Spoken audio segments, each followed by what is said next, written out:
Muy buen día a todas, todos.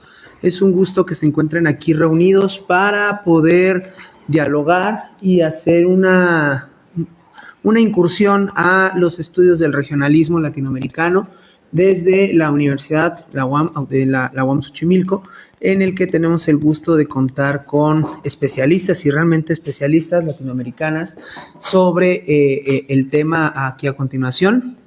La idea sería la siguiente. Se va a hacer la presentación de un libro que lleva por título El regionalismo líquido latinoamericano, es decir, las implicaciones para tratar de identificar, analizar y comprender cuáles han sido los últimos avances o el estado del arte para tratar de identificar cómo se lleva a cabo los procesos asociativos en nuestra región latinoamericana y el Caribe, partiendo de dos cosas iniciales. El primero es que nosotros como región tenemos una generación explicativa del proceso asociativo que precede a la Unión Europea, ¿no? Muchas veces se habla de que los procesos asociativos o la integración parte de la Comunidad de Acero y el Carbón en Europa después de la Segunda Guerra Mundial. Sin embargo, para la gente que tenemos un poco más de conciencia histórica, nos damos cuenta que en realidad eso es algo que viene desde la época de los libertadores, con la Carta de Jamaica, de Simón Bolívar, 1815, todo lo que viene con los congresos hispanoamericanos, por ejemplo, el congreso de la década de los 90, donde la misma CEPAL, la Comisión Económica para América Latina y el Caribe, empieza a generar la nueva idea del regionalismo abierto, transformación productiva con equidad, donde plantea que las nuevas dinámicas internacionales van a permear sí o sí el proceso asociativo de los países latinoamericanos. Entonces, en ese sentido, este texto, este libro de regionalismo líquido, trata de dar los pormenores y un análisis a profundidad de qué es lo que ha pasado con nuestros procesos asociativos, que en realidad son muchos, hay muchísimos, ¿no? A diferencia de Europa, que eran de las 3 comunidades y luego se volvió la Unión Europea. En este caso tenemos el Mercosur, tenemos el ALADI, tenemos lo que en algún momento fue el ALCA, la Alianza del Pacífico, el CARICOM, ¿no? Entonces, por eso es importante que nosotros como estudiantes de economía estemos atentos y sobre todo podamos generar dentro de nuestro mapa intelectual este gran espacio que hay, ¿no? Que es el regionalismo y obviamente en la parte de nuestras disciplinas, que es la integración económica, ¿no? Que no nada más es las uniones aduaneras de Jacob Wiener, de creación y desviación de comercio, sino que hay un trasfondo, y ese trasfondo me parece que lo hace muy bien este texto.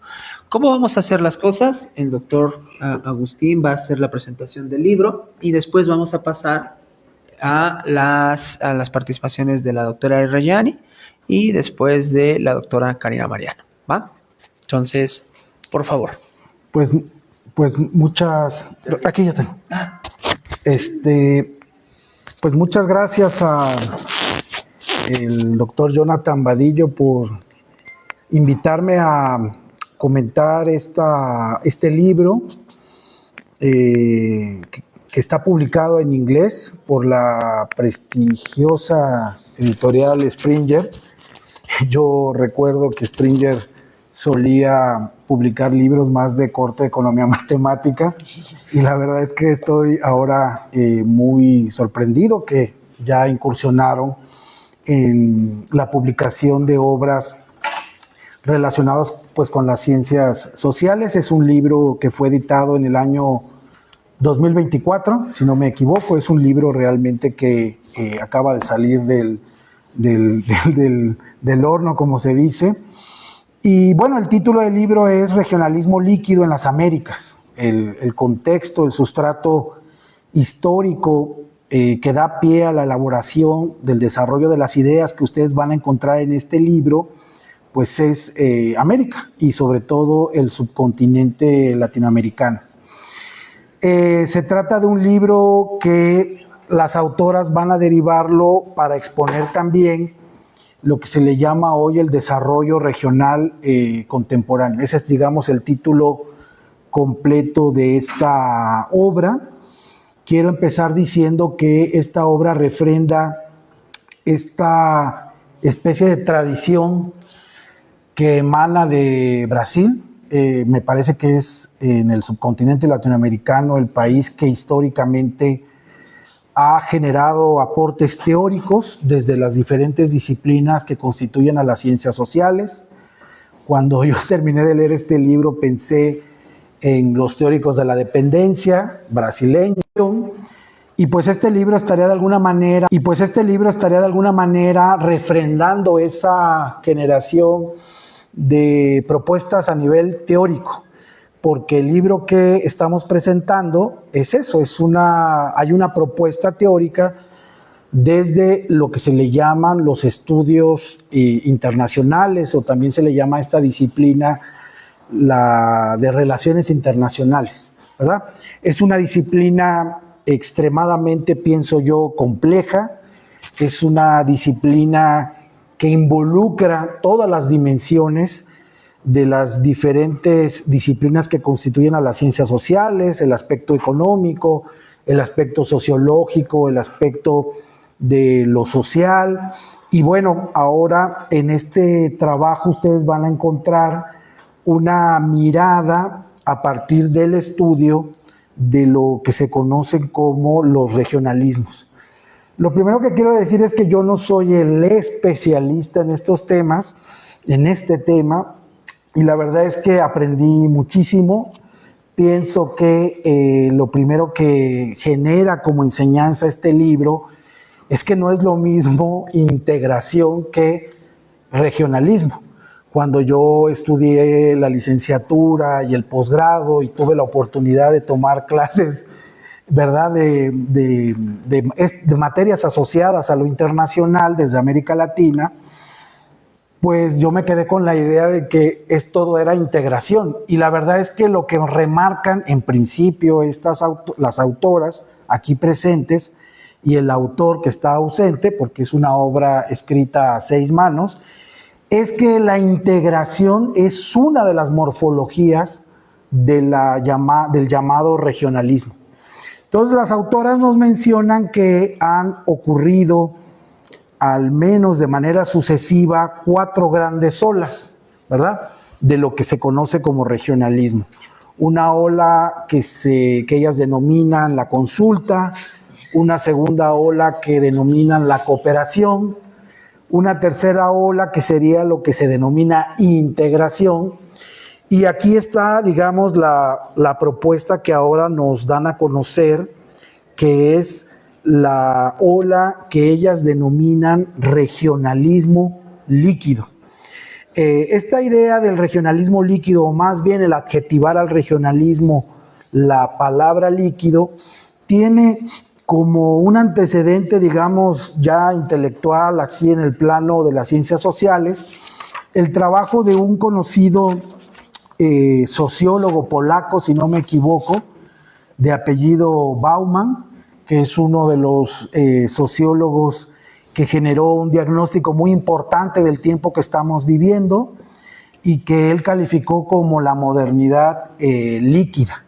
Entonces, lo que hacen las autoras, en conjunción con un autor que previamente, me parece, ¿verdad?, había también ya mencionado esto de lo líquido, pues es extraer esta idea de la modernidad líquida planteada por Bauman para identificar los aspectos fundamentales de la configuración del regionalismo que se está viviendo en nuestra latitud, pero seguramente también vale para otros espacios del orden internacional, como regionalismo de carácter líquido. ¿Cuáles son lo que yo extraigo, lo que yo identifico que sustenta esta postura de conceptualización que denominan las autoras y el autor como regionalismo líquido? Entonces yo identifiqué 3 importantes aspectos, que es lo que incentiva que las autoras y el autor nos digan que estamos viviendo una especie de corte histórico donde el regionalismo no se parece a la integración, no se parece a la cooperación y no se parece a la consulta, aunque no necesariamente lo desplaza, lo excluye, más bien se pueden sobreponer, se pueden yuxtaponer, pero lo que encuentran ellas como dominante es esta cualidad de lo líquido en estos intentos desde la década del 2000, si no me equivoco, de estar configurando iniciativas de carácter regional. Son al menos 3 aspectos a mí me llamaron la atención que en sí mismo se convierten en una especie de futura agenda de investigación, no solamente para las personas que están proponiendo este trabajo, sino pues para todos nosotros que estamos interesados en el estudio del regionalismo, en la comprensión del regionalismo. Nos hablan de que hay una pérdida de memoria institucional. Este es un aspecto que plantean las autoras y que es como una de las columnas que da pie a que ellas identifiquen que hay un regionalismo de carácter muy líquido. Es decir, las instituciones en la actualidad no tienen memoria, no hay una absorción de elementos que permitan constituir algo como sólido, como algo como permanente. Otro segundo aspecto que mencionan es que hay una inconsistencia temporal. Paradójicamente, el regionalismo líquido es algo que no cuaja del todo, lo voy a decir así metafóricamente, y sin embargo hay muchos intentos, ¿verdad?, de estar, está vigente todavía la búsqueda de un regionalismo en la latitud latinoamericana, a pesar, digamos, de este carácter líquido y a pesar de esta propiedad de que hay una inconsistencia temporal en esta clase de iniciativas. Y un tercer aspecto que realmente es sorprendente es que se sustenta mucho en una especie de presidencialismo, así lo entendí, en ascenso. Nosotros en la región latinoamericana venimos de una especie de regímenes autoritarios. En México, pues bueno, durante muchas décadas tuvimos un, ¿cómo le llamaban? Presidencialismo, ¿verdad? Vargas Llosa se atrevió a declarar que en México se vivía la dictadura perfecta durante la época del partido único hegemónico, y bueno, en América del Sur, incluyendo Brasil, vivieron pues momentos de dictaduras militares. Resulta paradójico que después de la fase, digámoslo así, postliberal, pues, seamos testigos, como nos dicen las autoras, de que el regionalismo líquido depende mucho del llamado presidencialismo, de las figuras que ocupan el poder ejecutivo, y que bueno, esto obviamente dependiendo de la ideología de quien ocupa el poder en turno, pues se va a convertir en una especie de vaivén o de péndulo que imposibilita que se logre consolidar un regionalismo con unas estructuras institucionales muy definidas, independientemente de los ciclos políticos que ocurran al interior, pues, de cada uno de los estados-nación que forman parte de esta iniciativa de formar bloques regionales o de formar un bloque regional. Entonces, las autoras y el autor se preguntan si este regionalismo líquido que se ha constituido en la región es realmente efectivo para la resolución de los problemas que dieron origen a la configuración de los bloques. Yo entiendo que el regionalismo es algo que nace pensando en mitigar los impactos de esta globalización en sus diferentes etapas, no solo en la globalización neoliberal, sino en las globalizaciones que se han generado en periodos anteriores a la década de los 90 y del 2000.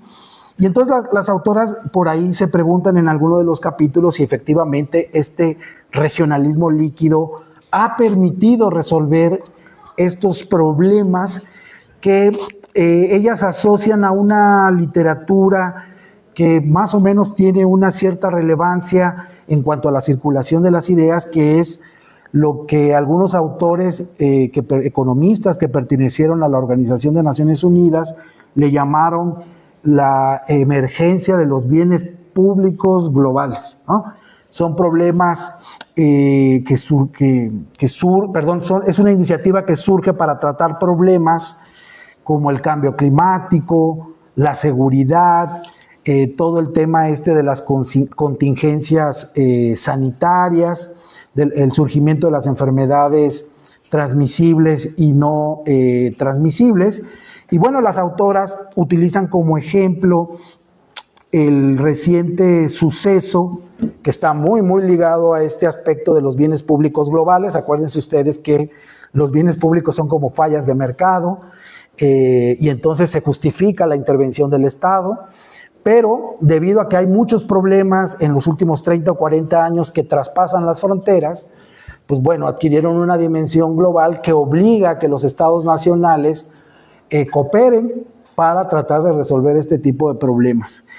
En un contexto donde ellas están identificando que el regionalismo es líquido, pues se preguntan con justa razón si efectivamente se estaría atajando el problema de las contingencias, por ejemplo, asociadas al COVID-19. Y la respuesta que ellas dan de manera muy rápida, muy somera, después de hacer una revisión muy extensa, muy profunda de muchos de los acuerdos regionales que ya mencionó el doctor Jonathan, es que, por supuesto que no. Hay problemas, muchos problemas, ¿verdad?, para que el regionalismo líquido logre responder ante la contingencia sanitaria. Y bueno, ellas nos muestran que el indicador, digamos, para medir el éxito y el fracaso del regionalismo líquido, pues es simplemente la producción de la provisión de bienes públicos de carácter regional, o sea, los integrantes de los diferentes estados nacionales que participan en la formación de un bloque regional, si tienen o no, tuvieron o no la capacidad para responder ante una contingencia como la del COVID-19, y la respuesta que ellas dan es que simplemente, pues no hubo suficiente, digamos, organización, suficiente provisión de estos bienes públicos de carácter ahora regional. Entonces, la verdad es que este es un libro que está, digamos, en el centro, en el corazón de dinámicas de cómo se está transformando el mundo contemporáneo, y además nos propone, pienso yo, extender muchas líneas de investigación. Yo identifico al leer este libro que vienen nuevas líneas de investigación que se están extendiendo y que seguramente ellas van a proseguir. Una de ellas es justamente el tema de los bienes públicos regionales, pero también hay otro elemento que ellas mencionan y que me llama mucho la atención, que es el de asociar la ideología con el tema del regionalismo de carácter líquido. Digamos que la ideología se convierte en una especie de variable explicativa en cuanto a la formación del regionalismo líquido, y aquí sin duda hay una beta enorme para proseguir, digamos, profundizando en el sustento de esta propuesta conceptual que nos traen las autoras. Es un libro que además ustedes van a leer de manera muy rápida, es un libro muy bien escrito, las autoras van directamente, digamos, desarrollando los argumentos sin muchas desviaciones, ¿verdad? Llegan directo al punto, con un sustento empírico. Y a mí también me ha gustado mucho el libro, porque la verdad es que este es un libro que ofrece una panorámica científica de temas, pues, de carácter global y regional, que yo no sé si sepan, pero estamos muy permeados por ciertas lógicas explicativas cuando recurrimos a medios masivos de comunicación, pues de que el mundo, la globalización, las regiones o las diferentes, digamos, disputas hegemónicas en el plano geopolítico, pues se tratan como a través de, ¿cómo decir?, de intrigas, de un personaje muy, muy oscuro está detrás de todo esto. Me acordé de un libro que leí cuando terminé de leer este libro, un libro que leí hace mucho tiempo de un embajador de Estados Unidos en México de apellido Poinsett, que fue el responsable de que México perdiera la mitad de su territorio. Y bueno, se trataba de una novela histórica, pero esa es una novela en la que se exalta, se posiciona exclusivamente el carácter de una persona maquiavélica que por medio de mentiras, intrigas, está, digamos, sesionando el territorio. Esto es una novela, pero en la actualidad uno encuentra mucho de esto en el terreno de las relaciones internacionales, y la verdad es que vale la pena que nosotros nos acerquemos a la lectura de trabajos más de corte científico, como es el que está contenido en esta obra de las autoras que están acompañándonos el día de hoy. Es un trabajo por decirlo de alguna manera, espero que no equivocarme. Es un trabajo donde se ofrece un análisis estructural institucional. Es un poco la perspectiva. De hecho, citan autores, me llamó mucho la atención, que hablan del path dependency, que es una literatura muy asociada a la economía del cambio tecnológico. Bueno, ellas también utilizan ese tipo de marcos analíticos para explicarnos cómo es que se está configurando esto del nuevo regionalismo que llaman líquido. Por último, quiero decir que cuando terminé de leer este trabajo me acordé también de la obra de un escritor francés que tiene un tratado sobre el espejo de las ideas, donde nos dice este autor que el conocimiento humano, el entendimiento sobre nuestra realidad, el entendimiento sobre la historia de la humanidad se ha realizado a través de duplas en oposición. Y bueno, este trabajo recurre a una dupla en oposición, por decirlo de alguna manera, que es justamente lo sólido y lo líquido. Y esto a mí me parece que posiciona esta obra como parte, digamos, del entendimiento y del entendimiento del mundo contemporáneo que estamos viviendo. A partir de este trabajo, ustedes considero que pueden tener una fuerza explicativa de lo que está pasando con muchos de estos intentos del ascenso de gobiernos que les llaman progresistas o de izquierda en la región latinoamericana. Pienso que aquí pueden encontrar respuestas del por qué cuajan, ¿verdad? O no cuajan, ¿no? O simplemente aquilatar si efectivamente a partir de estas iniciativas, de estos imaginarios que incluso invocan a figuras como Bolívar, ¿no? Pues van a cuajar o no, ¿qué son realmente? ¿Cuáles son los alcances de este tipo de iniciativas, de este tipo de llamados que pues muchas veces están definidos exclusivamente por agendas personales? Y bueno, con este libro, con todas las herramientas que proporciona, ustedes pueden acercarse a explicar con un carácter científico, con una posición consistente, cuáles realmente serán los alcances de este tipo de iniciativas. La verdad es que yo celebro que Jonathan me haya invitado a leer este libro.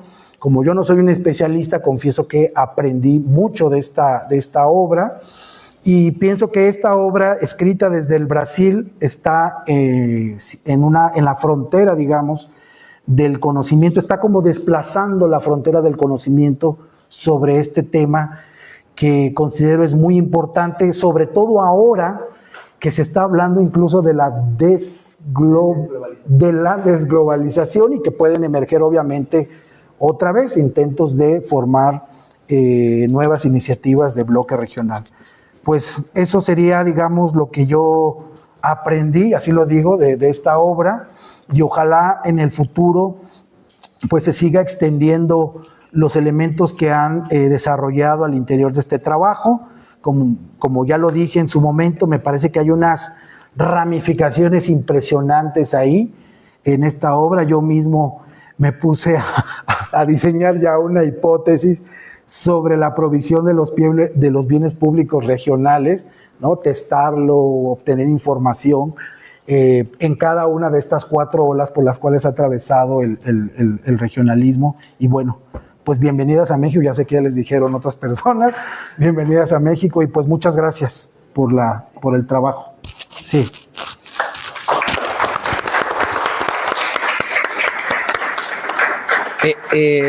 De principio podría decirles que, salvo la opinión de las autoras, es unos muy buenos comentarios. A continuación le vamos a pasar la palabra a la doctora Reggiani Bressan. Ella es profesora de la Escuela Paulista de Política Económica y Negocios de la Universidad Federal de Sao Paulo. Da cursos de Relaciones Internacionales y es profesora del programa de posgrado en Relaciones Internacionales Santiago Dantas, que es un programa integrado por la UNESP, la UNICAM y la PUC Sao Paulo.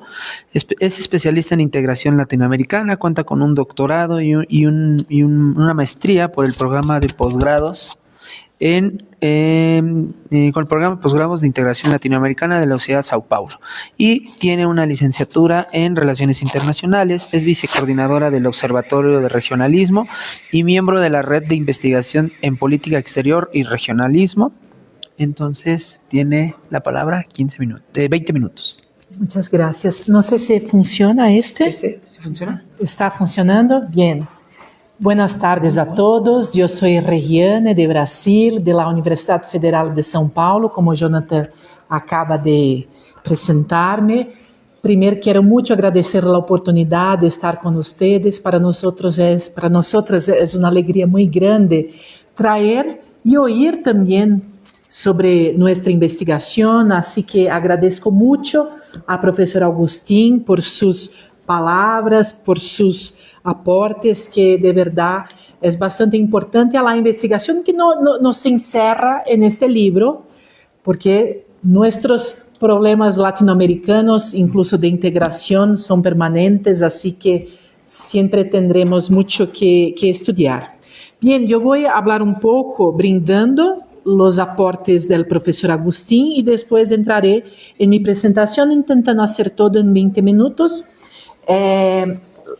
O livro agrega nossa investigação de mais de 20 anos que estudamos regionalismo, integração regional, e foi justo na pandemia quando teníamos outro momento de inspiração, de pensar naquele momento que hemos publicado artículo lançando este tema, este conceito de regionalismo líquido. De verdade, mirávamos para o regionalismo latino-americano e já sabíamos que algo se passava distinto da fase anterior, ou seja, aquela fase que a América do Sul ha desfrutado de los governos progressistas, governos de uma ola rosa, como chamamos, que foram Lula, Bachelet, Hugo Chávez, Evo Morales, Rafael Correa, a família Kirchner, e já estávamos em outro momento, ou seja, depois de 2012, quando foi firmada a Aliança do Pacífico, que vocês conhecem muito bem, percebimos que havia cambio de intenções, de proposta e de comprometimento com a integração. Então, nos quedamos aí por meses pensando, estudando, e assim que decidimos, a partir do conceito de Bauman, tentar justamente fazer essa relação entre o que Bauman propõe de líquido para o regionalismo líquido. Assim que hemos lançado artículo, e desse artículo de 2021 começamos a apresentá-lo em várias partes, na Argentina, em Colômbia, acá em México. Eu he apresentado em ALAS. Ha passado evento de la sociologia, que foi justo aqui em México. Eu apresentei, foi em agosto de 2022. Eu apresentei de maneira virtual, pero hemos logrado unir todos esses aportes, comentários e críticas para depois publicarmos o livro, que de verdade foi lançado, tem o ano passado, pero foi lançado em março deste ano, ou seja, não tem muito tempo de lançamento, e aún estamos apresentando a los pares, a los acadêmicos, para ouvir críticas, entender como a comunidade absorve, entende, para que possamos, para que continuemos com nossos estudos. Bem, a estrutura do livro parte justamente em hacer o conceito de regionalismo e integração. Depois vamos a las olas de la integração regional em América Latina. Aí vamos para o conceito do líquido e depois nos debruçamos por muitos meses a analisar os distintos projetos por diferentes categorias, ou seja, criamos algumas categorias para evaluar a profundização, o comprometimento, a rigidez, ou seja, evaluar cada tipo de projeto, de acordo, e entender quais estariam dentro de uma lógica líquida, que ao final do livro, imaginem que ao final do livro, com nossa investigação, antes de publicar, obviamente, percebimos que estávamos hablando mucho más de una estructura permanente de la integración latinoamericana que de un momento actual. O sea, hemos percebido que hay problemas estructurales en nuestro regionalismo, que voy a explicar un poco ahora, que no son de este momento, sino hacen parte de las características permanentes, y cuando tenemos un momento como ahora, de crisis del multilateralismo, crisis del regionalismo, esses proyectos no son capaces de movimentarse o de reaccionar como deberían. Miren que en Brasil estamos viendo Estados Unidos llegando cerca de Venezuela para atacar Venezuela, y ¿dónde están los acuerdos, los proyectos latinoamericanos, incluso de América del Sur? ¿Qué están haciendo? Allá no ha llegado ninguna noticia, creo que acá tampoco. O sea, están todos así mirando de brazos cruzados, y este es un problema. Así que, mientras académicos, estamos mirando para esto. Y mientras académicos, podemos criticar incluso la postura de Brasil, o sea, como Brasil se utiliza muchas veces del Mercosur como una herramienta de su política externa. ¿Me entienden?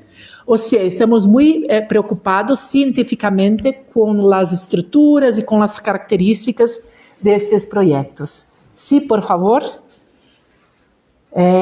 Bien, acá yo tengo las diferentes olas, como Agustín ya ha planeado. México ha estado bastante involucrado en el regionalismo cerrado, y yo voy a pasar un poco sobre esto, con ALAUC, ALADI, y ahora, claro, después del NAFTA, del TEMEC, ustedes están más por Estados Unidos, y hemos estado un poco más distantes de acá, pero aún hay tiempo, ¿no?, de aproximarnos. Regionalismo abierto, que se empieza a los años 90, regionalismo pós-liberal o pós-hegemónico, muy utilizado a los estudios más contemporáneos, que fue el regionalismo de este siglo, y empezamos ahí nuestra investigación, porque hasta la pandemia los académicos han parado sus estudios en el tercer regionalismo, y fue cuando nosotros hemos nos dedicado a denominar lo que estaba pasando actualmente. Próximo, por favor. Ahí. Bien, el regionalismo cerrado, el viejo regionalismo, fue un intento de promover, y creo que ustedes en economía ya han estudiado mucho este momento de CEPAL, donde se intenta promover el desarrollo industrial en nuestros países, pero había mucha desconfianza. O sea, no lográbamos ni abrir nuestras economías para a América Latina, porque havia muita desconfiança de nossos países. E acá temos alguns acordos, como a LAUC, que não existe mais, o Mercado Comum Centro-Americano, que empieza já neste tempo, o Pacto Andino, que en los anos 90 se ha convertido em Comunidade Andina, e a própria ALADE em los anos 80, quando intentamos resurgir, reinventar el regionalismo latinoamericano, ya que los gobiernos dictatoriales en América Latina, sobre todo en América del Sur, han quitado, han parado, han esfaciado los intentos de proyectos de integración regional. Hay una cuestión muy importante para decir acá sobre América del Sur, que a veces la distancia no permite observar, pero havia muita desconfiança militar entre Argentina, Brasil, Chile, e Estados Unidos estava allá apoiando as dictaduras militares em nossos países, e tínhamos muita dificuldade de conversação entre nós. Ou seja, todo o trigo que consumíamos em Brasil hasta os anos 80 venia de Canadá. Não comprávamos de Argentina como hacemos agora. Agora compramos quase 100% de Argentina. Ou seja, não havia comércio, não havia confiança, não havia diálogo, e foi o Uruguai que ha ponido os países para conversar e tentar depois arreglar lo que fue el Mercosur. Pero esto pasó hasta los años 80, que es el regionalismo cerrado, que se esvacía justamente por la dictadura y la desconfianza económica y militar de los países. Próximo, por favor. con el fin de la Guerra Fría, tuvimos la intensificación de la globalización, un momento muy propicio al regionalismo en toda parte del mundo, y en CONESUR hemos creado el Mercosur, o sea, fueron muchos intentos entre Brasil y Argentina, fueron muchos años, desde 82 hasta 89, de acuerdos entre Brasil y Argentina, y hemos logrado el Mercosur en 91, pero no fue apenas el Mercosur y nuestra región, sino también Comunidad Andina, que deriva de Pacto Andino. La propuesta acá de ustedes con Estados Unidos, que en portugués llamamos de NAFTA, ¿sí? Y ahora es TEMEC. La SICA, la evolución de CAN y la propia propuesta de ALCA, que sería el área de libre comercio en todas las Américas, y Brasil que ha rechazado. Brasil intentó después proponer un ALCA Light en 2003, y a Estados Unidos no les interesaba nuestra propuesta, así que quitamos este tipo de propuesta, pero fue algo que se discutió mucho. Tenemos tesis de doctorado hablando sobre ALCA, o sea, fue una discusión muy fuerte y que ha hecho movilización de mucha gente en nuestros países, de la sociedad civil en los años 90. Próximo, por favor. Ahí tuvimos en este momento que consideramos de la ola rosa, cuando los países de América del Sur, muchos estaban por gobiernos progresistas, y logramos no apenas dialogar entre nosotros, pero crear lo que fue la UNASUR. Por la primera vez logramos poner todos los países de América del Sur en un único proyecto, en una única instancia, y eso, claro, ha dado a nuestros países una relación de más confianza, incluso hablando de mucha seguridad, proyectos de infraestructura. Imaginen que América del Sur carece mucho de infraestructura entre nuestros países, entonces Brasil hace frontera con casi todos de América del Sur, pero necesitamos hacer muchas veces exportación por canal de Panamá o por el Ushuaia, porque no somos integrados físicamente entre nuestros países. Entonces, aquel momento, el regionalismo se ocupó menos de hablar del comercio, pero hablar más de desarrollo, de combate a desigualdad, porque el neoliberalismo de los años 90 ha demostrado que no se ha podido disminuir la pobreza en nuestra región. Entonces empezamos a hablar de una nueva agenda dentro de los proyectos de integración, dentro de las propuestas de integración que tenemos la UNASUR, la CELAC, que México hace parte junto con Cuba, y Venezuela hace la contrapropuesta de la ALCA, porque el nombre original de ALBA era justamente Alternativa Bolivariana para las Américas, pero hoy en día ALBA tampoco está con su funcionamiento por todo el problema que vive Venezuela y los demás países. Pero tuvimos un momento que parecía muy próspero, pero en nuestro libro hacemos críticas duras a este momento, que nos parecía un momento muy exitoso, un momento de mucha unión, pero no ha podido en este momento cambiar las estructuras de la integración regional. O sea, la integración no pasó a ser más autónoma, las instituciones de la integración no pasaron a ganar autonomía y la integración continuó muy dependiente de los presidentes, y tenemos, como ustedes saben, mucha incerteza en América Latina. La democracia es muy amenazada, y si dejamos los proyectos de integración como una política de gobierno y no como una política de Estado, estamos reféns de los deseos de los presidentes, como pasó en Brasil con Bolsonaro, que no me gusta el Mercosur, todo, y nos quedamos alejados del Mercosur por 4 años. Próximo, por favor. Allá, ¿no?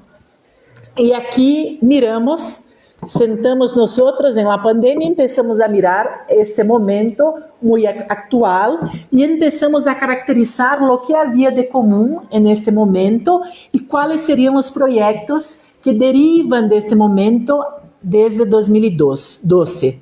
Entonces tenemos Alianza de Pacífico, que ganó mucha repercusión, mucha discusión en este primer momento, pero ustedes saben más que yo que Alianza de Pacífico tampoco ha continuado, no ha presentado ninguna novedad, los países también tuvieron cambios de presidentes y la propuesta inicial se fue, así que Alianza de Pacífico nos trae una característica muy evidente de este momento. ProSur, que fue justamente una alianza de gobiernos de derecha, y el Grupo de Lima, que sería un contrapunto a Venezuela. Pero tampoco estos grupos tuvieron una sobrevida, o sea, ellos tuvieron una retórica muy interesante, lograron aproximar presidentes conservadores, pero no fueron además de un acuerdo o de una propuesta o de una reunión. Próximo, por favor. Y así empezamos a mirar las características, no apenas de los gobiernos de América del Sur, pero percibimos que de la ola conservadora que empieza en Europa con el Brexit, pasa por Estados Unidos, también se asenta en América Latina, y esos gobiernos que son conservadores, llamamos de gobiernos iliberales, porque representan una democracia parcial. Incluso a mí me gusta mucho recordar de un gran cientista político argentino, Guillermo O'Donnell, que dice que en América Latina nuestra democracia es delegativa. Creemos que la democracia pasa en el día de las elecciones. O sea, desde las elecciones hasta el otro día de elecciones, no tenemos un control social, no sabemos qué hace nuestro gobierno, diputados, senadores. O sea, entregamos y creemos peor que esto, que el presidente tendría superpoderes para hacer lo que quiera. Entonces, estos presidentes van cambiando la constitución, van cambiando las leyes para estar cada vez más tiempo en el poder. Y Venezuela pasa eso. Y me gusta también siempre acordar que esto no es un problema de aspecto ideológico, no es un problema de izquierda o de derecha. La democracia delegativa pasa con todos los otros países, independiente de si la ala es de izquierda o de derecha. Son gobiernos que van rompiendo con las ideas democráticas y van justamente a partir de sus acciones migrando para un autoritarismo. E aí é uma democracia de baja intensidade, vacía, faltam liberdades civiles, limitan la separación de los poderes, como ha hecho en Venezuela, y contestan los principios básicos de democracia, multilateralismo y regionalismo. Entonces identificamos estos presidentes y empezamos a mirar lo que significan estos presidentes para los proyectos de integración actualmente. Próximo, por favor. E aí eles inauguram uma nova ola na América Latina com a formação de iniciativas regionais de menor institucionalidade. Então, se forem mirar, ler Aliança de Pacífico rescata uma ideia que já foi suplantada em Naladi, ou seja, a Aliança de Pacífico de verdade não tem nenhuma novidade, sino tem uma retórica muito importante, um marketing muito importante, e tampouco ha criado instituições. Então, o que ha hecho a Aliança de Pacífico durante a pandemia com a crise econômica de nossos países? Ou seja, muita pouca possibilidade de hacer algo, de reaccionar ou de ayudar. ¿Por quê? Porque são projetos de pouca profundidade institucional. E assim são alianças, muitas vezes ideológicas, que não buscam profundizar a agenda regional. São muito puntuales de aquele momento, agregam os presidentes, pero se cambiam os presidentes, todo se cambia também. Próximo, por favor. E acá tenho, eu vou apurar-me, ¿no? Porque creio que tenho pouco tempo. 5 minutos. Aliança de Pacífico, como está acá, resgatou os conceitos do regionalismo aberto, como he dicho, pero não havia estruturas institucionais dentro desta aliança. Assim, não contuvo crises políticas domésticas em los diferentes países da América do Sur. ustedes acompanham que Peru está em uma constante crise política, assim como ha enfrentado Chile 4 anos atrás, com muitos manifestos, e Colômbia também, ¿no? Com toda a problemática interna, doméstica, histórica Colômbia. E todos nós outros sofrimos muito em la pandemia. Tuvimos Peru, Bolívia, Equador, taxas de mortalidade muito alta durante a pandemia, porque eles não tinham estrutura para aportar de saúde pública os enfermos por Covid. Então, foi algo muito fatal a estes países e tampouco o projeto de integração ha podido ajudar muito diante desse problema. Próximo, por favor. Depois o TEMEC. TEMEC foi outro que vocês podem falar melhor que eu, mas foi outra surpresa que México e Canadá sempre foram muito leales, comprometidos com os Estados Unidos, e Trump cambia, ou seja, ameaça acabar com o NAFTA e transforma o NAFTA em TEMEC, e agora Trump incluso continua a ameaçar este tipo de acordo. Então, a criação do TEMEC, derivada do NAFTA, está justamente dentro desta lógica antiliberal, ou seja, as novas regras são mais instáveis, há muita dificuldade em continuar com regras já consolidadas, ou seja, tivemos um passo para trás em la integração da América do Norte. Próximo, por favor. O Grupo de Lima, como eu he dicho, é um grupo de concordância ideológica a processos da ola anterior, ou seja, foi criado para contener os presidentes progressistas e tampouco significou algum aporte, alguma integração de verdade à América do Sul, a nossos países. Próximo, por favor. Bien, e o regionalismo líquido. Bien, eu vou levantar porque não estou leyendo acá.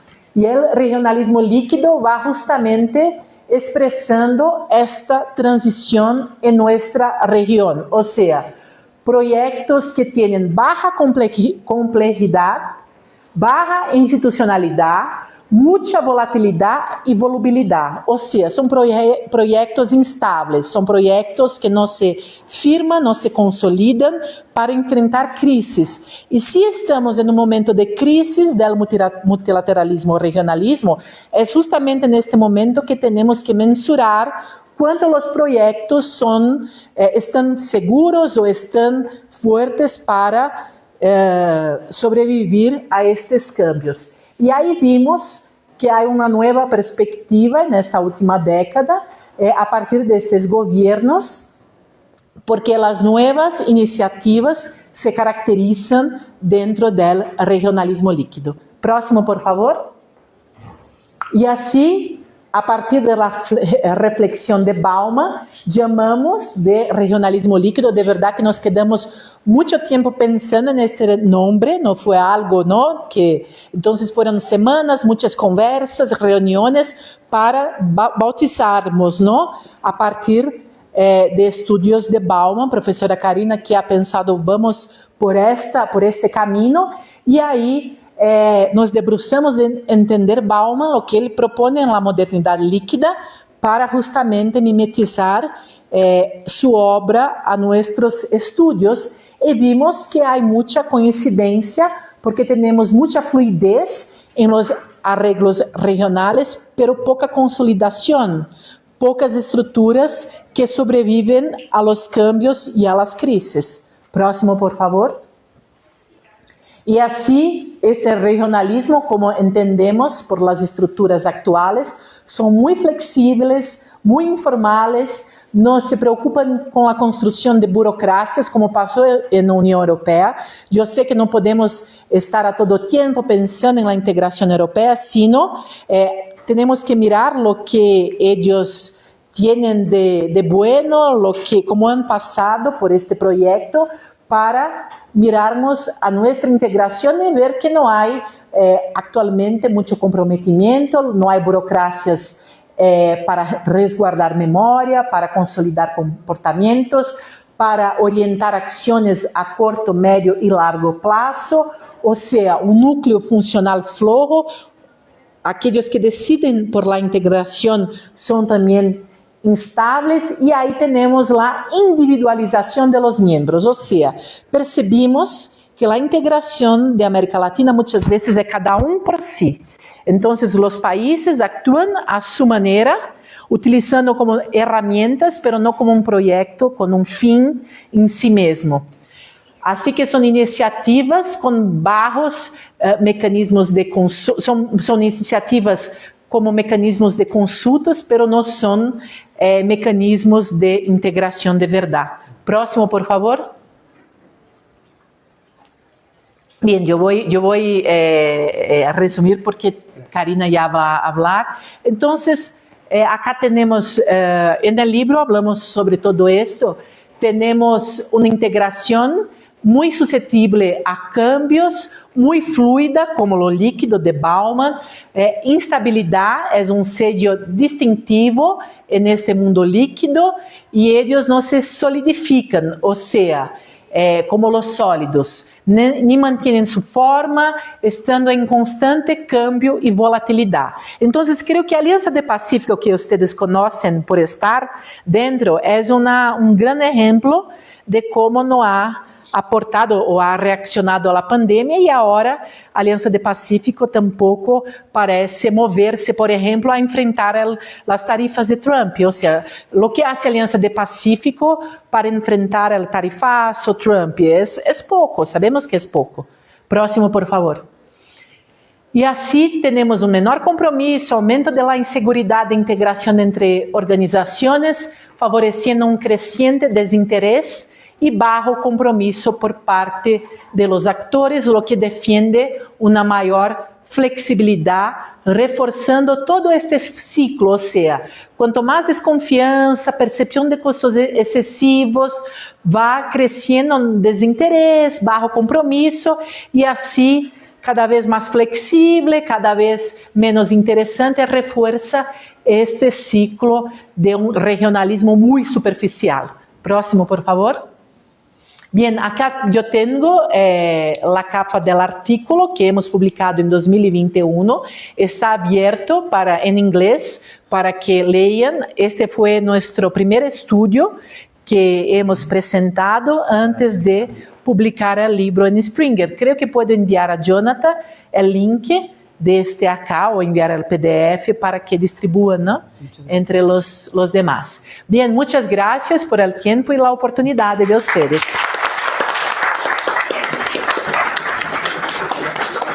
Muchas gracias, doctora Regine. Vamos a pasarle la palabra a la doctora Karina Mariano. Ella es maestra titular de la Facultad de Ciencias y Letras de la UNESPI, Campus Araraquara, en el programa de posgrado de Relaciones Internacionales, y en el programa de posgrado de Relaciones Internacionales Santiago Dantas, que es un programa integrado entre la UNESPI, la UNICAM y la PUC San Pablo. Tiene una amplia experiencia en ciencia política e integración regional. Coordina el grupo de estudios interdisciplinarios de cultura y desarrollo y el módulo Joan Monnet en la UNESPI. Tiene una destacada participación en redes nacionales e internacionales como el Observatorio del Regionalismo y la Red de Investigación y Educación de la Unión Europea y sobre la Unión Europea en el mundo, y publicaciones sobre temas como regionalismo, paradiplomacia y gobernanza, con un enfoque de bloques como el Mercosur, la Unión Europea y países como Asia y Estados Unidos. Muchas gracias, le pasamos la palabra. Bueno, muchas gracias a todos. Quiero decir que es un gusto inmenso estar aquí hablando y escuchando. El profesor Agustín fue muy... creo que después de lo que habló, no tengo que hablar del libro, ya está hablando. Así no, ustedes quedaron con una buena impresión, así no la saco. No, pero muchas gracias por sus palabras y sus comentarios, y creo que captó bien la esencia del libro. Y bueno, intentar explicar un poco por qué hicimos el libro. Hay dos cosas que son importantes entender. Una es que cuando hablamos de regionalismo o de integración, siempre tratamos de forma individual. Ustedes pueden verlo. Cuando van a estudiar sobre algún asunto, se trata los procesos de integración o de regionalismo individualmente, o cuando se comparan aspectos. Entonces, la política de subsidios de Unión Europea con la política de subsidios de Mercosur. Se comparan aspectos, pero no procesos. ¿Por qué? Porque se dice que no se pueden comparar. Y ese es un gran problema. ¿Cómo vamos a decir si funciona o no funciona, si no son comparables? ¿Cuáles son los parámetros para decir si están bien o mal, cómo van? Entonces, ese era un punto que nos incomodaba. Otro problema que nos incomodaba es que los parámetros que usábamos son siempre europeos, o sea, siempre en relación a Europa. Si es o no próximo o funciona como Europa. Y no somos Europa. No tenemos características, no tuvimos el mismo contexto. Entonces, usamos, no que estén equivocados, pero hay que pensar instrumentos, tipologías propias que nos permitan pensar procesos a partir de nuestra realidad. Y finalmente, un último punto que nos incomodaba es que cuando hablamos de regionalismo en América, tenemos siempre una otra palabra muy asociada, que es crisis. Siempre estamos en crisis. Cuando se habla de Mercosur, agarren un texto en 1991, cuando se inauguró el Mercosur, y a los 6 meses ya tenemos crisis en los textos. Y la crisis de esto, la crisis de aquello, y siempre crisis. Bueno, si algo existe a 30 años y crisis es la palabra asociada a eso, no tenemos realmente una crisis, porque crisis es algo de momento, no es una constante. Bueno, en Latinoamérica, infelizmente, crisis es una constante, pero hay algo de estructural en esa crisis. Y la cosa es que pensamos, bueno, si la crisis es estructural, lo que la explica no son los contextos. Lo que vivíamos con el gobierno Bolsonaro no era un problema de momento o decir, bueno, saliendo Bolsonaro, volvemos al normal o volvemos a la crisis normal. No, la cosa es que hay una cuestión estructural. Entonces, buscamos pensar lo que hay de estructural en esos procesos. ¿Cuáles son las características? Y por eso vino la idea del regionalismo líquido. O sea, el regionalismo líquido es un momento, pero también es una forma de comportarnos o lo que es en realidad el regionalismo en los países latinoamericanos principalmente, pero en América como un todo. Entonces, para llegar a eso, tuvimos que pensar en instrumentos que nos permitían trabajar esos aspectos y verificarlos. Porque claro, una cosa son las ideas que nos surgen y otra cosa es demostrar esas ideas. Entonces voy a hablar un poco sobre esa parte más metodológica del texto. Me voy a levantar porque yo sentada me quedo muda, me cuesta. La cosa de los profesores que uno se acostumbra después de muchos años a hablar parado. Bueno, entonces voy a hablar sobre la tipología del regionalismo líquido. Por favor. La primera cosa que tengo que explicar es que el regionalismo líquido no es un modelo único.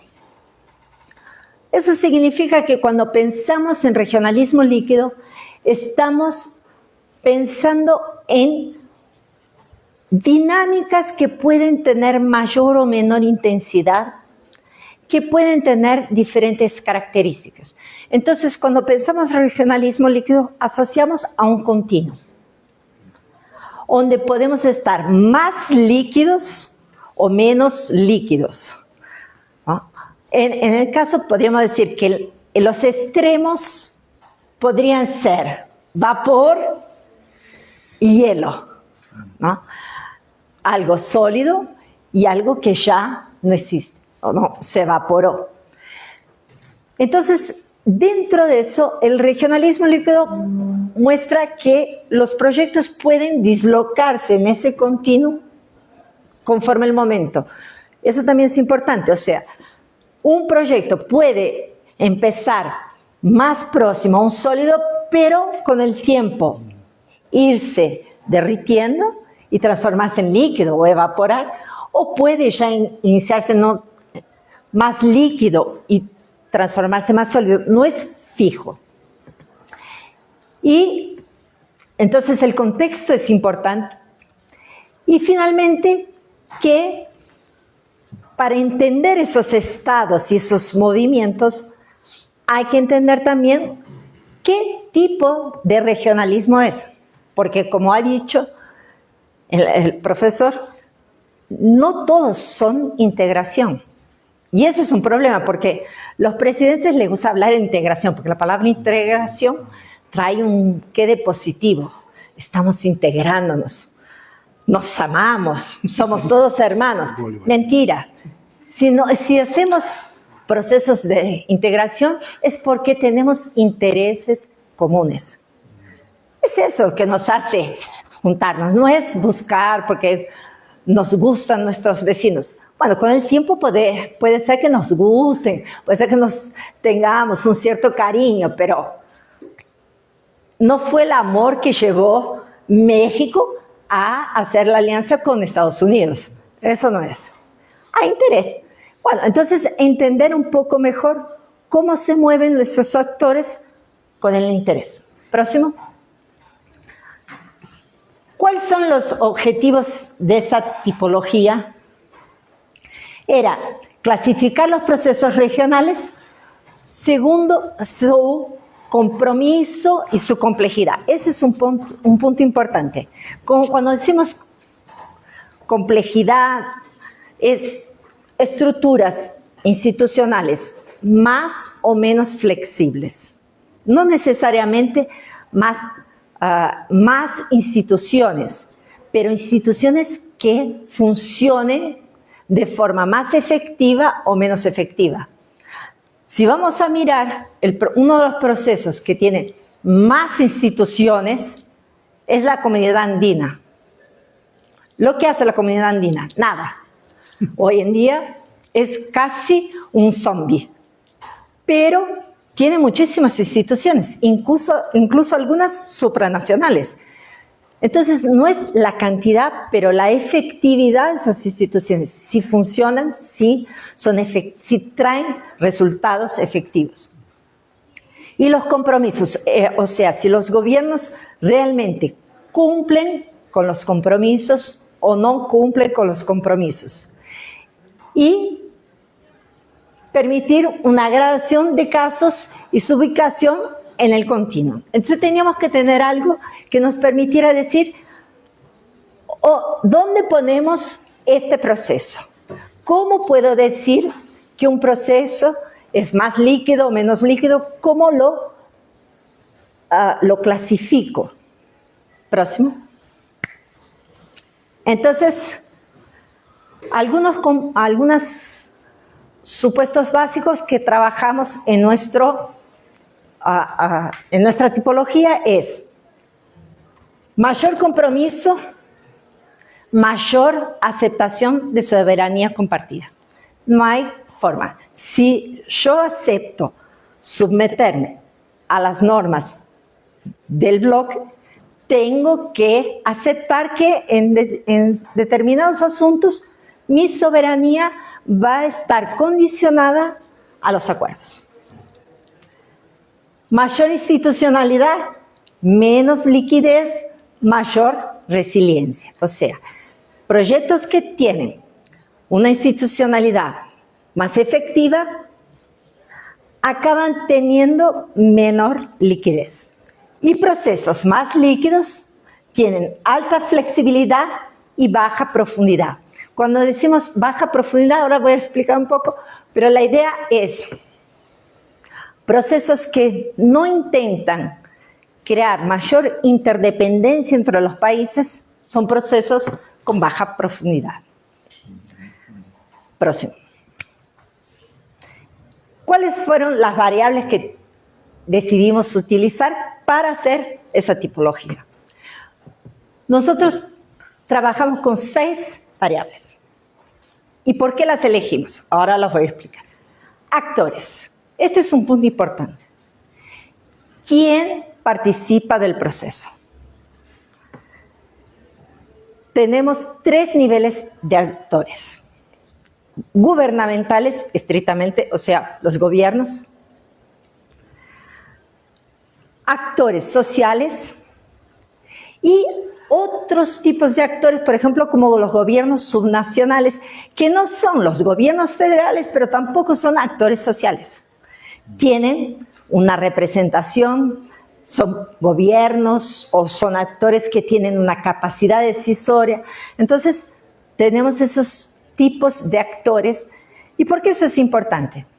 Porque nosotros notamos que los procesos donde hay más sociedad participando tienden a tener una agenda más amplia, porque claro, hay otros temas que son incorporados, no solo comercio. Son procesos donde se crean vínculos entre sectores, entre actores que van más allá de los gobiernos. Entonces, la dependencia de la voluntad política de los gobiernos es menor que en los procesos donde solo hay gobiernos. Un buen ejemplo de eso. Muchos dicen, UNASUR terminó porque había problema con Venezuela. ¿Verdad? Pero Venezuela también estaba en el Mercosur. ¿Y por qué el Mercosur no terminó? Porque en Mercosur había muchos sectores económicos vinculados al proceso, participando, y la solución fue: suspendemos a Venezuela, neutralizamos el problema de Venezuela y seguimos con nuestros acuerdos. En UNASUR, ¿cuáles eran los sectores económicos que participaban de UNASUR? ¿Alguien sabe? Ninguno. UNASUR no había sectores económicos, porque UNASUR no era un proyecto de integración económica. UNASUR era un proyecto de cooperación entre los países, en los aspectos de salud, militar, infraestructura. Entonces, en UNASUR, los actores sociales no estaban allí. Y por eso no había presión. A usted me va a decir, pero infraestructura abarca actores económicos, no abarca. Bueno, la infraestructura sigue funcionando. COSIPLAN sale de UNASUR y sigue funcionando. Todos los proyectos hoy de infraestructura en América del Sur son los proyectos que estaban en UNASUR y que siguieron siendo ejecutados por los gobiernos de forma bilateral, trilateral, sin la necesidad de la integración.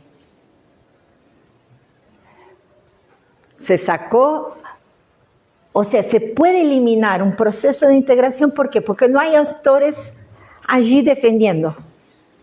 En el caso de Mercosur, cuando Bolsonaro asumió, su ministro de Economía decía que iba a salir del Mercosur. Y bueno, la Confederación de las Industrias Brasileras le dijo, no, eso no, a nosotros sí nos interesa estar en Mercosur. Si no te gusta, aguántalo.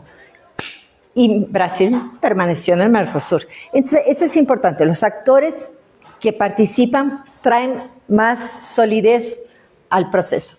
La institucionalización, que eso es lo que yo había comentado antes, no la cantidad, pero si son más efectivos o no.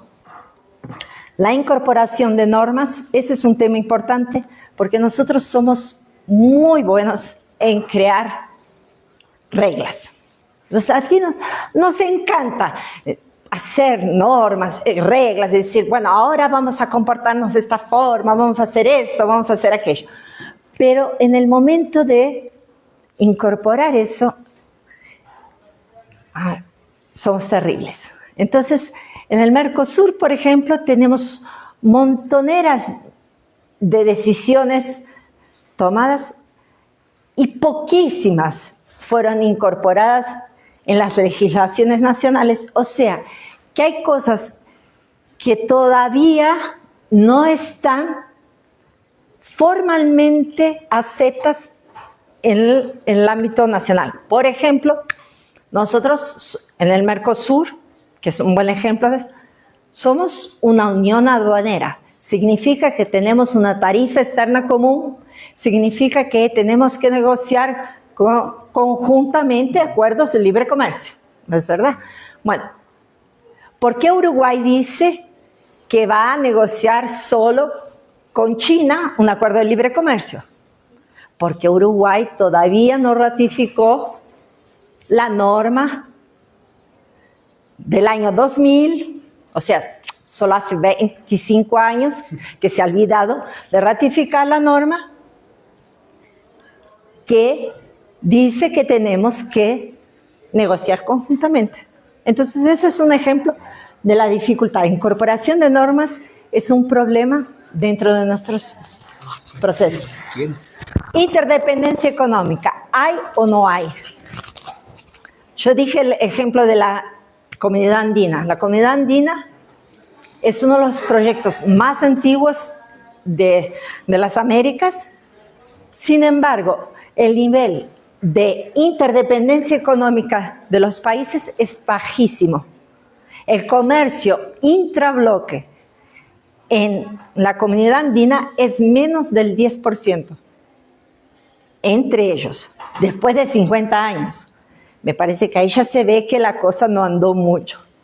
Pero mismo Alianza del Pacífico, el comercio intrabloque es muy bajo. Es mucho más bajo que, por ejemplo, el comercio con China, que cada uno de los países tiene con China.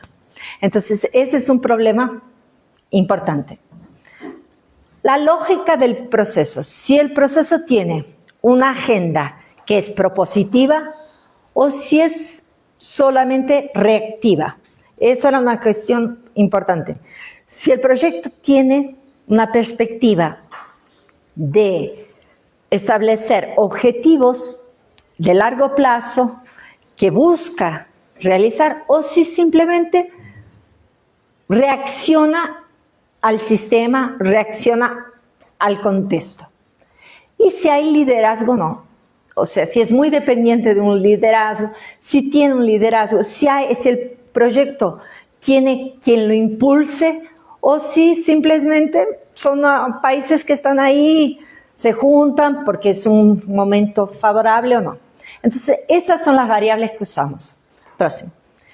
A partir de esas variables, nosotros preparamos una categorización y fuimos separando.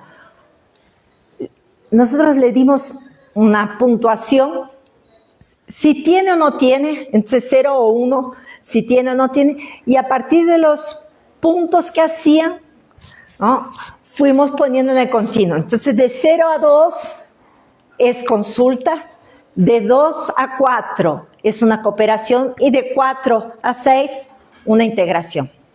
Eso nos permitió hacer una clasificación de los proyectos. ¿Qué significa una categoría de consulta? Consulta es un tipo de regionalismo donde los actores buscan solucionar alguna cuestión entre ellos, tener alguna cooperación, una convergencia, pero no hay necesariamente un compromiso más profundo. La cooperación normalmente es algo más restrito, es un regionalismo donde se busca solucionar un problema de forma más conjunta. La consulta es, por ejemplo, CELAC. Uno va a la reunión de CELAC, uno no, porque nosotros no participamos, pero los gobiernos van a la reunión de CELAC, hablan de sus problemas, es como una terapia colectiva, están ahí, reclaman, hacen propuestas y después cada uno vuelve a su casa y hace lo que quiere. ¿No es así? Así funciona CELAC. Es una consulta. La cooperación tiene algunas normas un poco más restrictivas. Son procesos que no llegan a ser una integración realmente, pero tienen algún nivel de cooperación entre los actores para solucionar los problemas. Y la integración ahí sí es un proceso que busca una mayor interdependencia entre sus miembros. Próximo. Entonces, en el continuo, nosotros tenemos la consulta, que es una mínima interacción y compromiso. Después la cooperación, que es un nivel intermedio entre los dos. Ahí me salió. Y la integración, que es más interdependencia y estabilidad. Próximo. Entonces, esto es la tipología. Entonces, pusimos la variable, el tipo y las características conforme el tipo. Entonces, en la consulta, los actores son solo los estados, la institucionalidad es restringida, las normas son voluntarias, o sea, las cumples si quieres. La interdependencia está ausente, no hay necesidad de haber interdependencia. ¿Eso significa que todo proceso que es una consulta no hay interdependencia? No, significa que no es una condición necesaria para que exista ese tipo de regionalismo. Puede ser que el proyecto tenga interdependencia, pero no es algo necesario. La lógica es reactiva y el liderazgo tampoco es necesario. Ya en la cooperación hay una preponderancia de estados, pero no necesariamente solo estados. La institucionalidad es restringida, las normas siguen siendo voluntarias, la interdependencia también no es necesaria, la lógica es reactiva, pero ya hay algunas cosas de propositivos, por ejemplo, el caso de la UNASUR, que tenía ya una propuesta de cooperación en la parte militar y en la parte, en el tema de salud, y el liderazgo es ausente. Ahora la integración ya muda. Para integrar, para un proceso de integración regional, integración económica, hay que tener estados y actores no estatales, hay que tener una institucionalidad compleja porque uno va a tener más actores, más temas, más aspectos. Las normas tienen que ser obligatorias. La interdependencia está presente, es la base de la lógica de esos procesos. Tienen que tener una agenda propositiva, o sea, a dónde quieren llegar, y un liderazgo, alguien o un grupo que esté impulsando ese proceso. Entonces, a partir de esto, nosotros hicimos la clasificación y las categorías, como yo dije, no son estáticas, se desplazan. Un proceso puede fundirse, solidificarse o evaporarse. Entonces, lo que yo voy a mostrar es un momento. Puede ser que si lo consideramos a 10 años atrás o dentro de 10 años sea totalmente diferente, y así funciona. Pero bueno, puede pasar eso. Entonces, los procesos de consulta que tienen aquellas características, ¿cuáles nosotros clasificamos como consulta? CELAC, el Grupo de Lima y PROSUR. Esos son consultas. Son grupos que, y como ustedes mismos ven, hoy en día mismo solo se mantiene CELAC y realmente lo que es CELAC. CELAC es una reunión que se hace anualmente, pero sin grandes compromisos, sin grandes, vamos a decir, resultados efectivos. Próximo. Cooperación. ¿Cuáles son los ejemplos de cooperación? ALBA, UNASUR, Alianza del Pacífico.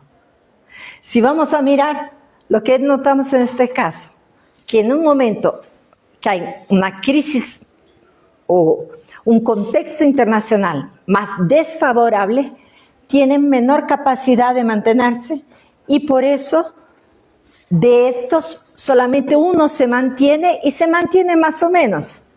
¿Por qué? Porque dependía mucho de la voluntad de los presidentes y cuando esa buena voluntad desaparece, el proceso pierde fuerza porque está muy dependiente de lo que nosotros decimos diplomacia presidencial. Entonces, Alianza del Pacífico sigue ahí equilibrándose, pero sin avanzar. Y el próximo. Integración, tenemos los casos de CARICOM, SICA, CAN, Mercosur y TEMEC. Es importante explicar por qué esos. En el caso de CAN, yo dije acá que es un proceso que es casi un zombie. Sin embargo, CAN, como tiene una estructura compleja, como tiene una participación social, hay un cierto liderazgo, entonces tenía algunas características, puntuó suficiente para ser considerado una integración todavía, pero no es un proceso que en el continuum está cayendo o se está viniendo cada vez más cerca de una cooperación que de una integración. Mercosur se mantiene ahí también equilibrado y en el caso del TEMEC es fácil. ¿Hay liderazgo? Bueno, no tengo ni que hablar del señor Naranja que manda y desmanda en el proceso. Entonces, ahí tiene las normas del TEMEC son normas internalizadas, o sea, los países las cumplen. No tiene una institucionalidad muy compleja, pero la institucionalidad funciona. Las normas se cumplen, tienen liderazgo. ¿A dónde no puntuó? Los actores, son principalmente los gobiernos que participan, que actúan, pero en los otros aspectos hay mucho. Y bueno, cuando hablamos de interdependencia, es un proyecto que hay fuerte interdependencia. Entonces, es una integración. Es interesante porque es una integración, pero claro, es una integración que se mantiene en la lógica de la área de libre comercio. No es una integración que busca ir más allá. Nadie está pensando en crear el mercado común norteamericano. No. Lo máximo que puede pensarse es en crear el imperio norteamericano en la región, pero no un mercado. O sea, hay una imposición de voluntad. Entonces, por eso TEMEC entra como proceso de integración, aunque sea un proceso de integración que no tiene como un objetivo ir más allá. Próximo. ¿Cuál es el valor analítico de esa tipología? Nos permite entender esas dinámicas regionales sin juicios de valor, o sea, sin decir, ¿es o no es parecido con Europa? ¿Estamos más cerca o no de Europa? No, ustedes se dan cuenta que los parámetros son otros. No es si nos parecemos o no con Europa, pero sino si estamos o no dentro de ese tipo ideal, como diría Weber, de regionalismo. Muestra la coexistencia de diferentes niveles de liquidez, o sea, cada uno está en un diferente patamar, pero lo podemos clasificar dentro de esos grupos y facilita el análisis comparativo y el seguimiento de la evolución, o sea, de entender si los procesos se están tornando más sólidos o más líquidos. La idea de esta tipología es ahora empezar a ver si nos ayuda a seguir entendiendo los procesos acá en América y si se puede aplicar en otras realidades. Ahora vamos a empezar a estudiar África y Asia. Intentar ver si podemos aplicar el mismo modelo en esos casos. Y entonces podríamos llegar a la conclusión de que el problema es Europa. Ellos es que no están dentro de nuestro... Ellos son las excepciones, y claro que son, pero ellos son los fuera de la excepción, o sea, son la excepción. Entonces, la idea es intentar ver y si podemos de alguna forma comparar la realidad americana con la realidad de Asia, con la realidad africana. Eso es ahora lo que nos proponemos a seguir haciendo. Y es eso. Muchas gracias. Una cosa importante, antes de terminar, es que reforzar el regionalismo líquido es el patrón, es estructural, no es un momento, no es una crisis, no es, es la constante, la realidad de nuestra forma de, vamos a decir, de articularnos, de trabajar el regionalismo. Y bueno, que la podemos usar. Ahora sí, gracias.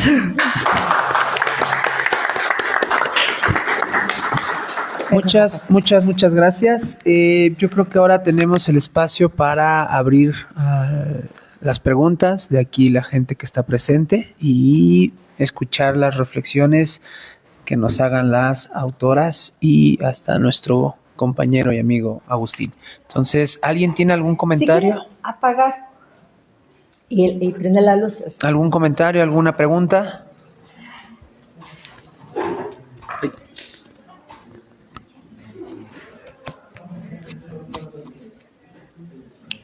¿Nadie? Usted tiene cara de que quiere hablar.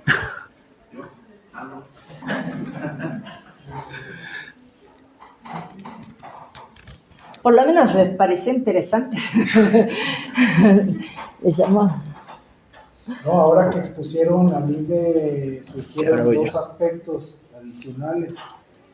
Cuando exponía la compañera, pensé que una asociación que muchas veces se intensifica la propaganda sobre el regionalismo y paradójicamente al interior de los estados nacionales los presidentes están promoviendo iniciativas que van en una dirección contraria en la materialidad, ¿verdad? Esto a mí es un aspecto también muy interesante de la lectura que están haciendo. Y también las autoras y el autor mencionan que pues en un momento dado se puede pensar que gracias al regionalismo líquido se pueden obtener mejores capacidades de adaptación a la inestabilidad global, y no necesariamente es así, por el contrario, ¿verdad? No, como lo acaban de exponer, no hay una promoción no se logra la resiliencia, sino al contrario, el regionalismo líquido no está llevándonos a buen puerto, ¿verdad? En cuanto a pensar la integración y de consolidar estructuras que resuelvan problemas. Entonces, aquí se desmitifica con este tipo de análisis, insisto, desde las relaciones internacionales, con un aporte teórico desde Brasil, que es un análisis muy consistente, muy bien trabajado, es un análisis estructural, analítico e institucional, y esto de verdad hay que celebrarlo, porque en esta materia de repente tenemos mucho acceso a información que depende mucho de la propaganda y de esto de los personajes, la intriga y detrás de todo esto está Soros y cuando digo hay toda una dinámica, ¿verdad? Como lo acaban de explicar, estructural, institucional. Eso nada más quería decir. Pero pues sí, pregunten, participen. Bueno, no es tanto pregunta, pero... Ahí va. Para que escuchen en Facebook.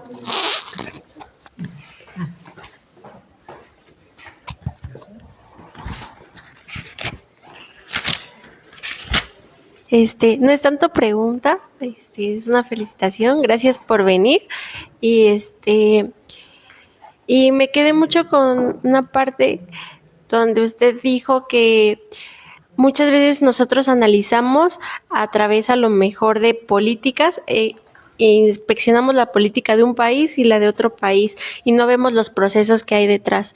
Entonces, para futuras investigaciones de mi trimestre, bueno, de mis próximos trimestres, creo que tomaré en cuenta esta parte de buscar los procesos antes de solamente las políticas. Gracias.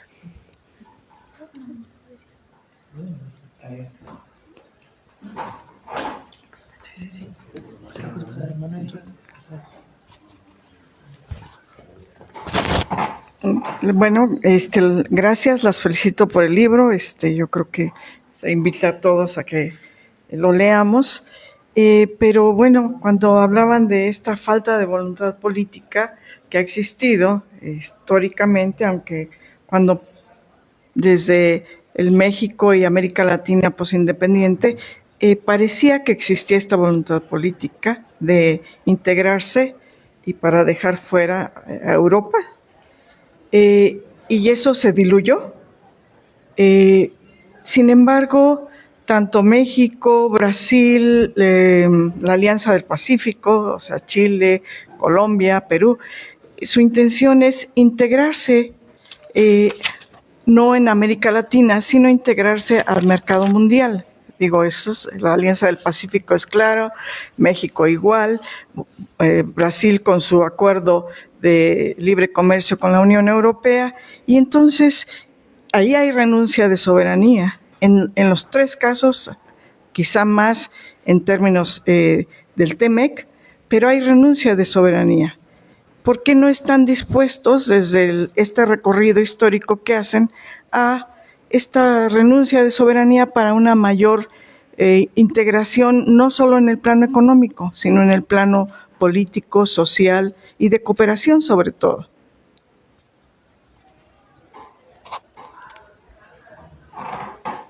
Contestamos los dos, los tres, porque hay más dos preguntas del profesor. Sí, ¿contestamos esta primera ronda? Sí, porque hay más dos, ¿no? Hay otros dos. Entonces, Sí. ¿Podemos seguir el orden? Sí. Bien, muchas gracias por las preguntas y consideraciones. Agustín, interesante oírle más una vez. Y han visto que somos entusiastas de la integración, como amamos un hijo, pero vemos que este hijo tiene una enfermedad que no sabemos cuál es. Y cuando descubrimos esta enfermedad, podemos ahora pensar en un tratamiento. O sea, estoy de manera muy informal diciendo lo que pensamos. No era porque al final de mi presentación de Karina parece que estamos solo para criticar, sino para entender como cientistas y de verdad que llegamos a esta conclusión de que el líquido es estructura y no pasajero, y esto fue un choque para nosotros. No nos gustaría llegar a esta conclusión porque queríamos que eso pasara, pero percibimos al debruçarmos y utilizar las tipologías que Karina ha explicado, empezamos a observar que es una condición. Y que no basta salir gobiernos conservadores, tenemos que pensar en la estructura de la integración regional, tenemos que pensar en soluciones a partir de este tipo de condición.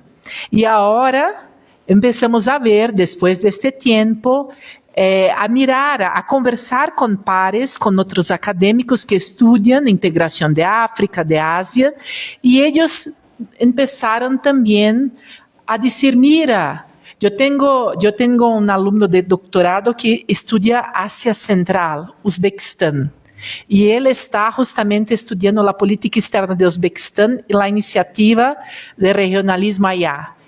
Y estamos há más de un año conversando porque él me ha dicho, me parece que pasa lo mismo. Entonces ahora tenemos más 3 años para intentar ver si las características de acá se aplican allá.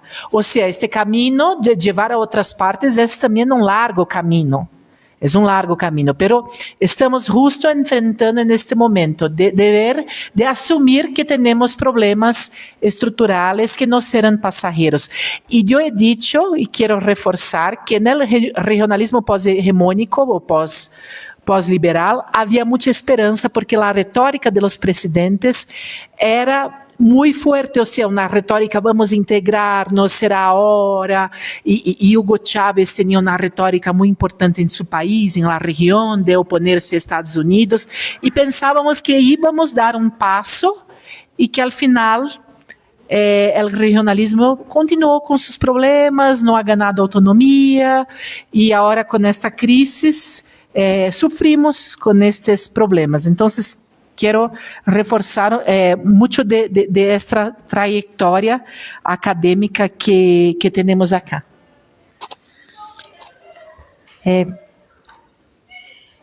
Un punto importante es cuál es el problema del regionalismo líquido, ¿no? Como ha dicho Regián, es una situación que hay que entender, porque tenemos como una trampa. Cuando decimos estamos integrándonos, queremos la integración latinoamericana, se crea una perspectiva, una percepción en la sociedad de que, bueno, en algún momento seremos Europa. En algún momento vamos a ser, y no vamos a ser Europa. Entonces eso crea una frustración, porque las personas empiezan a decir, bueno, si no somos Europa, no funcionamos como Europa, somos un fracaso. Y ese es un problema, el discurso que no coincide con la práctica. Entonces, cuando nosotros empezamos a hablar del regionalismo líquido, si nosotros entendemos quién somos y cómo funcionamos, quizás podremos hacer procesos más adecuados a nuestra realidad y a lo que podemos realmente comprometernos. Porque ese es un punto importante. Cuando uno hace cooperación o integración, hay que tener un mínimo de confianza. Porque la cooperación implica en confiar en que el otro va a cumplir, va a hacer. El problema nuestro es que en la mayoría de los casos, cuando vamos a ver los comportamientos de los actores, no hay confianza. Salvo en algunos momentos, pero son confianzas personales, no confianzas en el proceso. Entonces ese es un punto importante. ¿Por qué? Porque si yo no confío, mis expectativas en relación al otro, o mis expectativas en relación a los partners, es baja. Y por eso los compromisos también son bajos. ¿Por qué? ¿Por qué lo voy a hacer si él no lo va a cumplir? ¿Por qué voy a hacerlo? Entonces ese es un punto importante en nuestro análisis. Si podemos trabajar mejor esa cuestión de confianza, quizás los procesos puedan tener más efectividad. Entonces esa es una cuestión importante. Ahora, ¿por qué nos integramos? Ese es otro punto importante. ¿Qué buscamos con la integración? Buscamos con la integración más autonomía en la región. Autonomía es una cosa importante que está muy vinculada con la cuestión de la soberanía, de la defensa de la soberanía, de la región, la autonomía. El problema, nuevamente, es que buscamos autonomía, soberanía, mayor soberanía, pero no hemos conseguido establecer una estrategia conjunta para eso. Trabajamos todavía de forma individual. Y en ese proceso no queremos ceder para nuestros vecinos, nuestros hermanos latinoamericanos, pero terminamos cediendo para los de afuera y aceptando en los acuerdos con Europa, con Estados Unidos, que nos impongan reglas, con China, que nos impongan reglas, porque no somos capaces de hacerlo con nuestros vecinos, con nuestros compañeros. Ese es un punto importante. Y es una cuestión que parece contradictoria, porque cedemos, pero es la lógica también del sistema como hemos funcionado, porque ahí entra una otra cuestión que es difícil, que son los grupos internos, cómo se mueven. Por ejemplo, en el caso de Brasil, los grupos económicos son mucho más favorables a hacer acuerdos con Estados Unidos que con América Latina.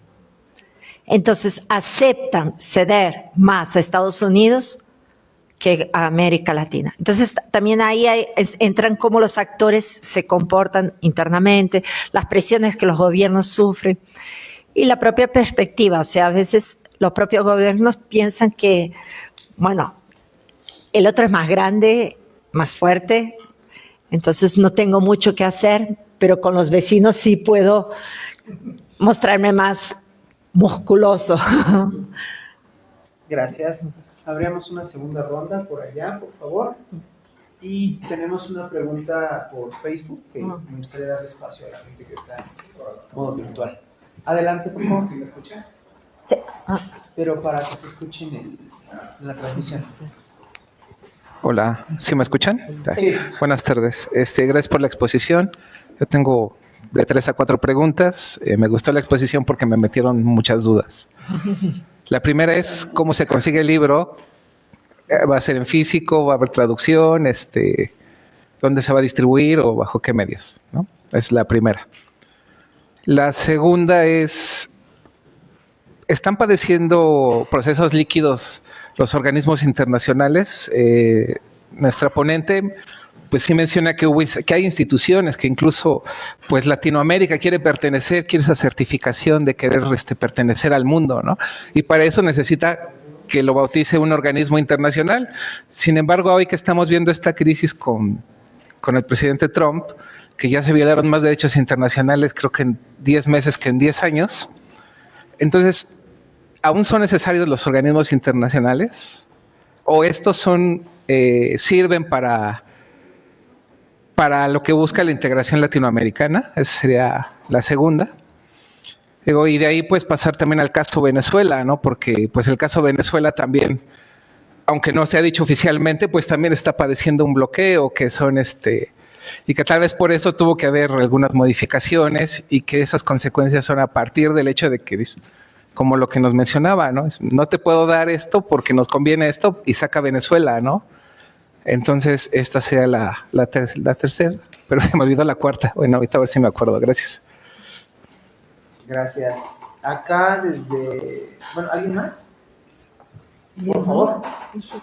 Ah, perdón. Estaba primero aquí. Acá y después. Sí, rapidito para... Nos quedan como 15 minutos.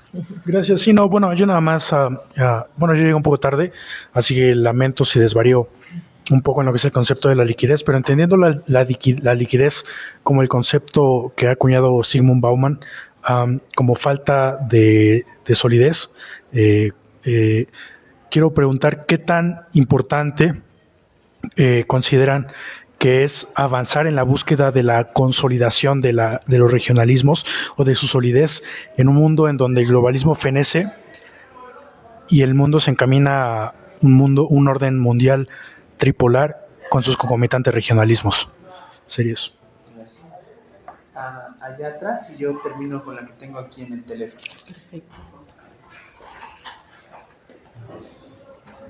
Hola, ¿qué tal? Buenas tardes. Primero que nada, me gustaría agradecerles el haber venido a nuestra universidad, al profesor también por organizar este tipo de eventos. En la tarde tenemos muy poquitos y se me hace un evento muy pertinente y sobre todo un libro muy interesante.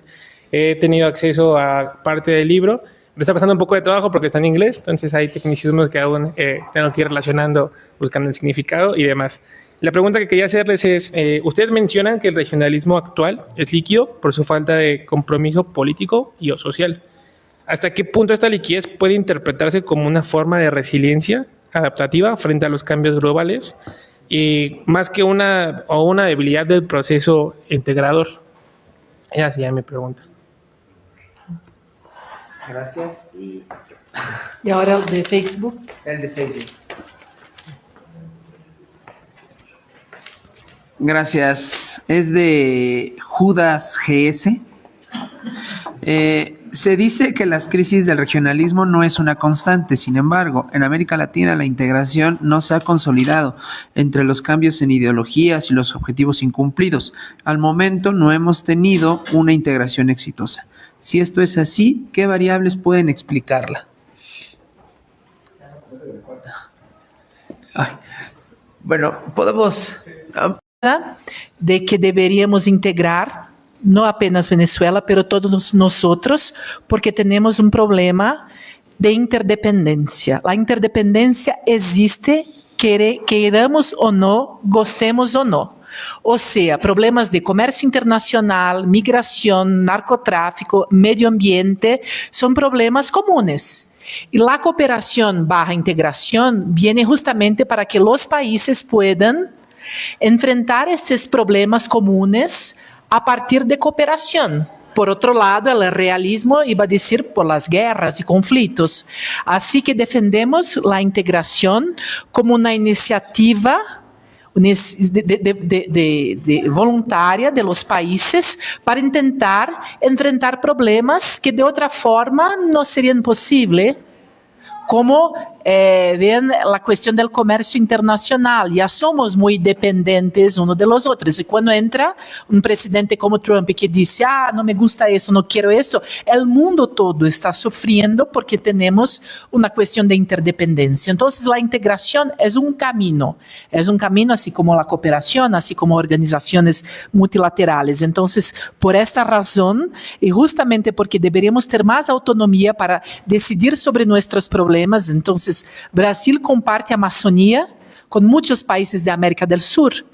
Y si tenemos un problema en nuestro lado, yo me fui a Amazonía justamente en la tríplice frontera entre Colombia, Brasil y Perú, y tenemos un problema de contaminación del río Amazonas. Y si yo contamino de un lado, voy a contaminar del otro, obviamente. Y eso pasa también con el Pantanal, con la región del Chaco de Argentina, problema de migración. Esta guerra contra Venezuela va a generar más migrantes. Ustedes viven una cuestión permanente de migrantes y Brasil está también con esto. Y queríamos recibir bien los venezolanos. No es problema de no recibir, pero recibir bien, integrarlos a la sociedad, pero eso tiene un costo político. No es tan simple, no es tan fácil. Así que los problemas de interdependencia nos llevan a pensar en la integración. Voy a intentar contestar de forma rápida, porque si me preguntaran si existe Dios o no, creo que sería más fácil. Algunas preguntas. El regionalismo es una estrategia para intentar, como ha dicho al inicio el profesor Agustín, intentar enfrentar las consecuencias de la globalización, del sistema, de los efectos del sistema internacional. Y en ese sentido, el sistema internacional es importante para pensar cómo el regionalismo se va a comportar, porque está vinculado. Inicialmente, en los años 90, se empezó a hablar si el regionalismo estaría opuesto al sistema internacional, a la globalización, si sería una resistencia a la globalización, pero después el regionalismo abierto lo dejó claro de que era un instrumento para insertarse de una forma menos subordinada a la globalización. Habiendo no globalización, habiendo más flexibilización del sistema o no, la cuestión es que nuestra capacidad de influencia en el sistema internacional es limitada. En ese sentido, la mejor estrategia, por lo menos hasta ahora, sería juntarnos. Independientemente si los organismos internacionales están en crisis o no, porque el multilateralismo está en crisis, está en cuestionamiento. Juntarnos, porque estamos en un sistema que aparentemente yo ni creo que va a ser tripolar, va a ser bipolar, porque mismo Europa está secundaria en esta situación. Entonces, ¿cómo vamos a insertarnos? China no es alternativa. Como se dice en Brasil, estamos cambiando 6 por media docena. No hay. China también nos trae problemas, por lo menos a nosotros en la América del Sur, la reprimarización de la economía en la región es muy relacionada con el aumento de la relación con China. ¿Por qué? Porque China nos compra productos, las commodities, y nos vende industriales. Y nosotros no tenemos capacidad de competir. Entonces, eso es una cuestión importante. Las estrategias que vamos a crear, podemos intentar ir solos. No creo que sea la mejor forma, por lo menos hasta el momento. Entonces, la importancia de entender el regionalismo y de pensar es porque por ahora es la mejor alternativa que tenemos para intentar mejorar nuestra situación en el sistema internacional. O vamos a seguir en una situación, como diría, periférica, retomando Prebisch, volviendo a los años 50, vamos a seguir en una situación periférica. El problema no es ser periferia, el problema es lo que viene junto con ser periferia, porque nosotros tenemos problemas importantes: pobreza, violencia, subdesarrollo, la crisis ambiental, que no tenemos capacidad de enfrentarla porque cuesta. Y bueno, ¿cómo vamos a hacer? ¿Vamos a seguir intentando seguir solos? Yo pienso que la cooperación entre nosotros sería el mejor camino. Pero entre lo que yo pienso y lo que piensan los sectores económicos, lo que piensan los presidentes, es una distancia muy grande. Pero juntos podríamos ser más fuertes. Gracias.